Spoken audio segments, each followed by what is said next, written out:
A WWE superstar's finishing move isn't just a way to win matches, it's also part of their overall package and personality. Yes, the finishing move does help you win the match, but it's also a way to help you connect with the fans. It's also a way for a WWE superstar to demonstrate their physical acting skills based on how they react before hitting the move and after hitting the move. So it's always curious to see when a WWE superstar has various different finishing moves and how fans react to either one. So that's what we're going to be doing today. We're going to be looking at different WWE superstars that have multiple finishers as part of their moveset, and we're going to figure out what is the best finisher out of those multiple finishers. Goes without saying, this is my opinion, but feel free to play along in the comments and let me know which one of these finishers you would go with. As always, don't forget to subscribe to the channel, ring the bell for notifications. If you're a wrestling fan, you're gonna fall in love with this channel because we upload daily wrestling content. Seriously, go back and look at my history of YouTube uploads. I've been uploading daily since May of 2023, and we're gonna be going strong all the way through 2024 as well. Now, if daily uploads isn't enough for you, you can go check out my Patreon, patreon.com/SantiZap,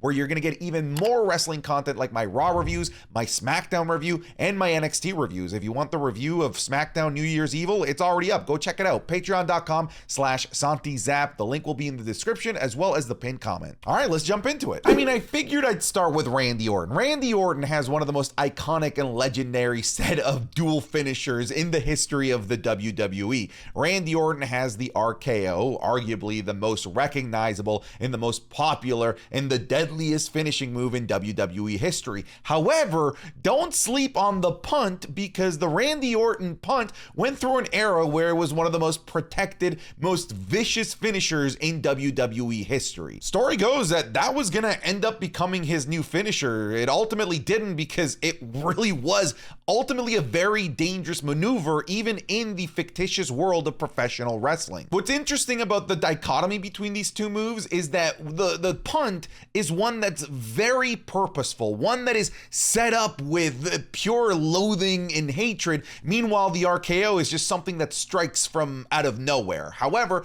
the RKO, in terms of its setup and execution, sometimes when the Viper is coiling up, sometimes has those similar vibes to the punt. When Randy Orton, when he's doing the punt, he's lining up against the turnbuckle, getting ready, seething, ready to punt. It kind of has those similarities there. They're both super deadly looking as well. The RKO is just a cutter where you make the opponent land on their face, and the punt is literally a punt. In terms of deadliness, the punt definitely wins. Now, overall, as a finisher, I think both of these are fantastic, but it's hard to pick the punt when the RKO is the other option. I think in most circumstances, I think I would have gone with the punt, but the punt is going up against one of the greatest WWE finishing moves of all time, a move that is literally synonymous with Randy Orton. It is part of his entire being. It is part of his entire gimmick as the Viper, the apex predator. Randy Orton is the RKO, and the RKO is Randy Orton. So if I have to pick between either of these two, I'm gonna go with the RKO.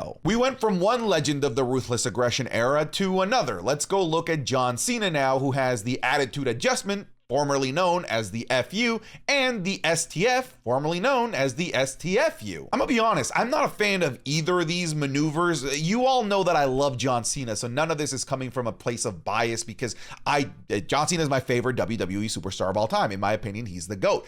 I just believe that both of these moves are rather weak. Like, the AA is just a fireman's carry slam, and the STF, on paper, you'd think it'd be a super badass move. You got somebody of the size and weight and strength of John Cena just cranking on your neck and your legs. However, in execution, when you actually see it, it kind of just looks like he's resting on people. Now, it's important to note that the STF has won John Cena some very big matches, back-to-back WrestleManias, WrestleMania 22 against Triple H, WrestleMania 23 against Shawn Michaels. He made both of those legends tap out, and a lot of people have tapped out to the STF, some legends and icons of the business. However, same with the AA. He's put away so many people with that move. But when you think of John Cena, yes, cool, he's won some matches with the STF. When you think of John Cena, I know you think of the Attitude Adjustment. So I'm going to go with the Attitude Adjustment here, even though, frankly, I don't really like either of these. Next up, let's look at the new shiny toy of the WWE, the returning CM Punk, who has the GTS, the Go to Sleep, and the Anaconda Vice Grip. I really like the Anaconda Vice. I think it's a fantastic finishing maneuver that looks like something out of old school professional wrestling. It feels like something that would work in real everyday life. Like, feel like if you were to cinch that move on a regular average civilian, yeah, that probably would knock them out. The GTS, on the other hand, is so hit or miss. It really all depends on who's taking that move, because I dare say that like 80% of the time, it doesn't even look like Punk is making contact with that knee. It just looks weak for the most part. If you look at like any of the matches with John Cena, I love Punk versus John Cena matches, but the GTSs in those matches are absolute garbage, and that is actually a reoccurring problem with many of CM Punk's GTSs.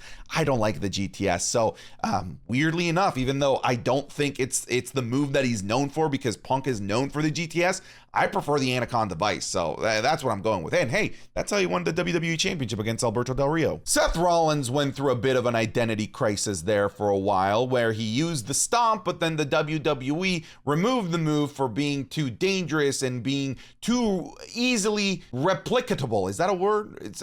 It's really easy for children to replicate, is what I'm trying to say. So the WWE decided to pull that move and ban it altogether. So Seth Rollins had to go from the stomp to Triple H's pedigree, which a lot of people to this day still just don't like. People really like the stomp because it was a really unique finisher. Yeah, it was simple, but it was effective, and it looked like it hurt, and it was really unique to Seth Rollins. Like, no one else was doing that move. Meanwhile, when he swapped to the pedigree, it just felt like a shittier pedigree compared to Triple H's. So the pedigree for Seth Rollins, in my opinion, never really flourished. It never really felt like it was his own. It always felt like he was just sort of borrowing the finishing move, to this point that now he uses it as a signature move. It's like a transitionary move at this point.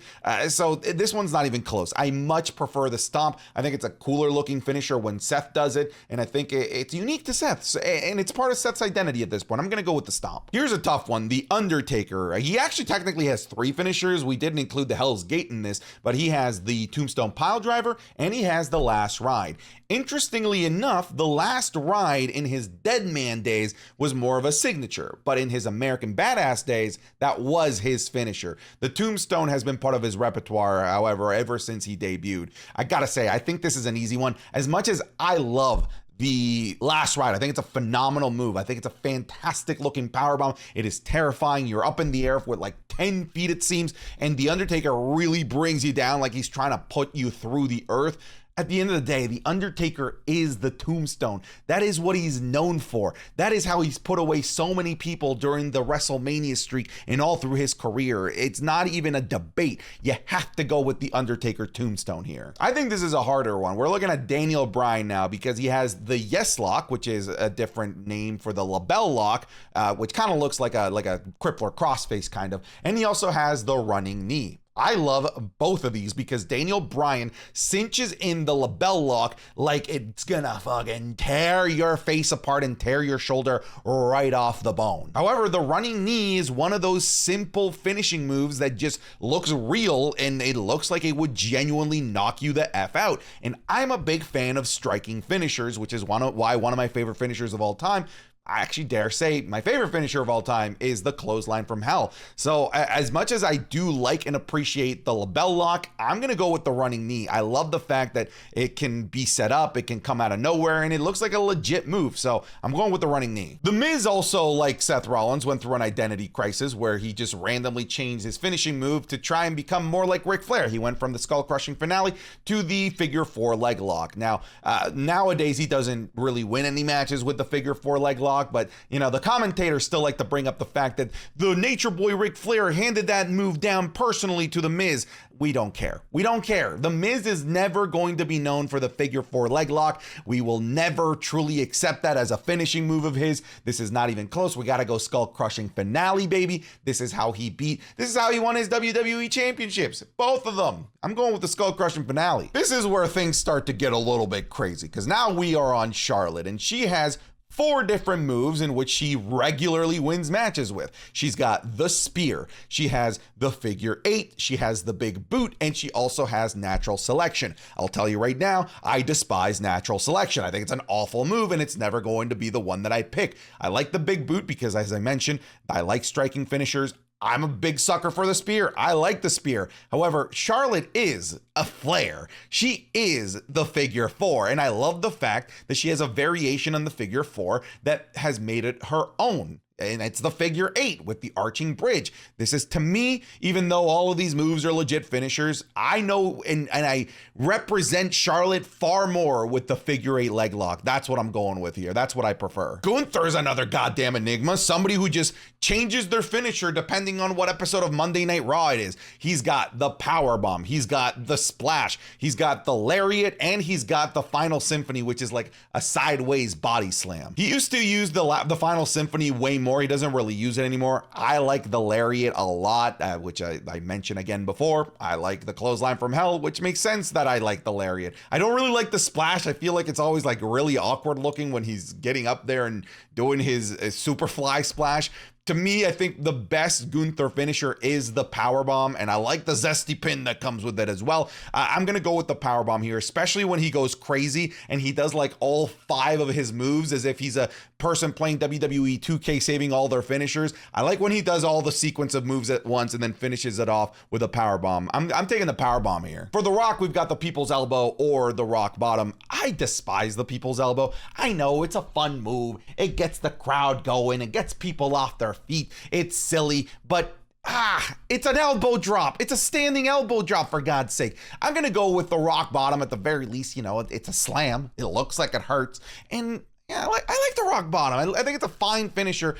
That's one of the things that the Rock really does lack, though, a great finisher, because I think the Rock Bottom is okay at best and the People's Elbow sucks. It's just an entertaining and it is an electrifying move, but no, I hate that. I hate that goddamn elbow. Roman Reigns has been using the spear ever since he joined the WWE. However, he went through a little period there during his early Tribal Chief days where he would win the bulk of his matches with the guillotine. And I really liked the guillotine. I thought it was a really good way for you to see how he has physically changed, how his moveset has changed to be that of an exciting babyface to that of a maniacal, evil, plotting heel. And I think that the guillotine really added to that. This is what I mean. Like, finishers really do add to the character. And when the Tribal Chief went from being the fun-loving, big dog, big blue-eyed sucker and succotash and changed the spear to the guillotine, I think it did a lot for the aura that was the Tribal Chief. Ultimately, I still do prefer the spear, but I just wanted to talk about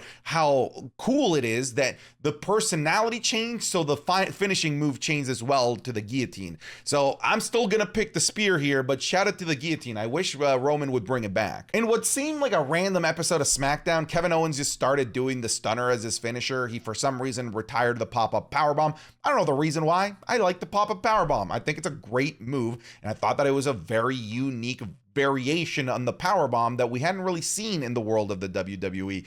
Look, the stunner will always be stone cold. So whenever Kevin Owens uses it, it doesn't feel like a Kevin Owens move. It feels like he's just borrowing it and not doing it as well as Stone Cold Steve Austin. Meanwhile, the pop-up powerbomb was his. I want him to bring back the pop-up powerbomb. I'm taking the pop-up powerbomb all day, every day here. Next up, we have AJ Styles, who has the Styles Clash and the Phenomenal Forearm. It all really depends on what you like here. Do you like the high-flying flashiness? Then you probably like the Phenomenal Forearm more, or if you like more traditional moves that look pretty cool as well, I think you might like the Styles Clash more. Look, I like the Styles Clash, especially in the TNA days, but I don't feel like it's ever really transitioned that well to the world of the WWE. Maybe it's just because of how big everyone is in the WWE, but whenever AJ Styles does the Styles Clash on guys like Cena or somebody like Orton, it just looks goofy because these guys are just so big. Meanwhile, at least the Phenomenal Forearm,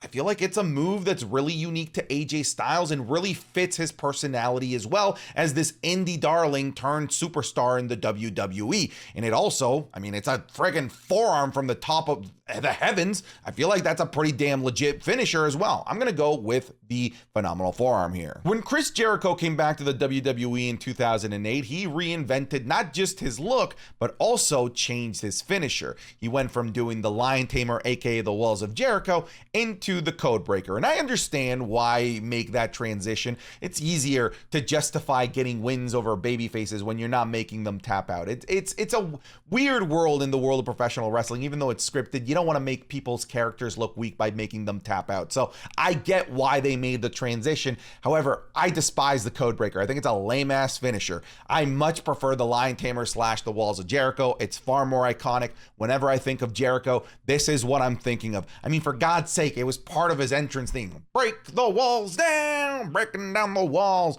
Codebreaker, no, it's never done it for me. I think this is one of the toughest ones here. We have the Angle Slam or Kurt Angle's ankle lock. Both of these moves to me are fantastic. And whenever I think of Kurt Angle, I think of both of these moves. I think both of these moves are really part of the Kurt Angle package as a whole. I don't think that either one is more iconic than the other. However, for me, I prefer the ankle lock because the way that Kurt Angle would clinch in and cinch in that ankle, it legitimately looked like he's snapping the goddamn thing. Not just the way that he would like grab it and fold it, but also his facial expression. I mean, we have a great example here where it just looks like he's putting all of his earthly might behind trying to rip off this person's ankle. When you look at somebody like Chad Gable or somebody like Jack Swagger, who also have tried the ankle lock as part of their finishing repertoires, it's missing those body language changes that Kurt Angle brought to the ankle lock. I like the ankle lock. That's what I'm going with here. We're looking at Bray Wyatt's Fiend, either the Mandible Claw or the Sister Abigail. And personally, I never liked the Mandible Claw. I didn't like it on Mankind, and I didn't like it on the Fiend either, because why not just bite the damn guy? What's preventing me from just biting him? At least the Sister Abigail is a move, and I like the presentation that comes with it. The kiss on the forehead, I think it really fits the character of the Fiend and the character of Bray Wyatt as a whole. I don't like the Mandible Claw. Just bite his goddamn fingers off. I don't know why people don't do that. I'm taking the Sister Abigail. See, we had Undertaker before on this list, and the Undertaker also had the Tombstone and also used the Choke Slam. However, it never really was a finisher for him. But for Kane, the Choke Slam was a finisher. Now, yes, they are brothers, and it made sense why they both had the Tombstone Pile Driver, but throughout all of the years, the decades that Kane has been part of the world of professional wrestling, I just attribute the chokeslam way more to him. And he had, in my opinion, the greatest chokeslam in WWE history. The ridiculous strength of Kane allowed him to bring people up to ridiculous heights that no one else in the WWE that used the chokeslam as a finisher was able to do. And on top of that, unlike the Big Show, who uses like his body as like leverage, like this is just a straight up literally fucking choke slam. Kane's choke slam is pristine. It's like the best that I've ever seen. And as much as I do believe that the Tombstone is an iconic move, I don't think it's iconic on Kane. I think it's iconic on The Undertaker. The choke slam, that's iconic on Kane. Now let's look at Becky Lynch, who has the Disarm Her, but also has the Manhandle Slam. And I like both of these moves. I think that they both represent Becky Lynch very well. The Manhandle Slam represents her a little bit more these days with the whole the man gimmick. Now, I like the Disarm Her, but I don't see it win matches very often anymore for Becky Lynch. I think that she's now fully transitioned to the Manhandle Slam as her primary finisher. Now, the reason why I like the Manhandle Slam is because most of the women that Becky Lynch goes into the ring with and take the Manhandle Slam fold like lawn chairs whenever she has them up in the air and slams them. I think that no one takes a better manhandle slam than Sasha Banks. I think that she makes that move look incredibly deadly. I do like the Disarm Her because of how simple it is to be able to put that on anybody, regardless of how big they are. Like a Nia Jax, a manhandle slam will never look that good, but you can still realistically cinch in a good Disarm Her and make that move look great. I want to say that this is a tie, but my heart is leaning more towards the Manhandle Slam, so that's what I'm gonna go with. Now, folks, I know that some of you are probably screaming throughout that video, disagreeing with me. Now is your chance in the comments. What would you have picked if you were the one making this video? Let me know in the comments down below. But that's it. I'm done. Get out of here.